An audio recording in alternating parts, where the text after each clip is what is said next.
روس کی طرف سے یوکرین کے خلاف جوہری حملے کی دھمکیوں نے جرمنی اور پوری دنیا کو خدشات میں ڈال دیا ہے، مگر یہ سب نئی بات نہیں ہے۔ یہ پہلا موقع نہیں ہے کہ روسی صدر نے اس طرح کی دھمکی استعمال کی ہے۔ یہ غیر ذمہ داری ہے، ہمیں اسے سنجیدگی سے لینا ہوگا، ویسے ہی جیسے ہم ہر چیز کو لیتے ہیں۔ لیکن 200 سے زائد دنوں سے جاری اس خوفناک اور جارحانہ جنگ سے ہم جانتے ہیں کہ یہ دھمکی ہمیں بلیک میل کرنے کے لیے ہے۔ اس جنگ میں یوکرین کی وہ کون سی حالیہ کامیابی ہے جس نے ماسکو کو ایک پریشان کن صورتحال سے دوچار کر دیا ہے؟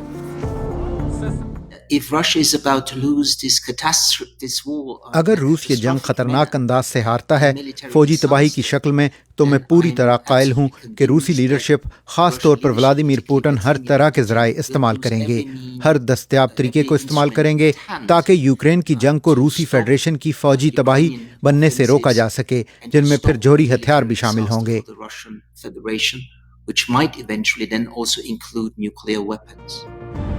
مغرب اس دھمکی میں آنا نہیں چاہتا اور یوکرین کے پیچھے متحد کھڑا ہے۔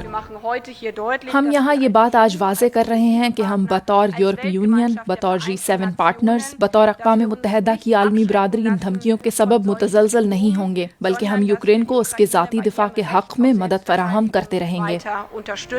مگر ساتھ ہی مغرب ایک مشکل صورتحال کا بھی شکار ہے۔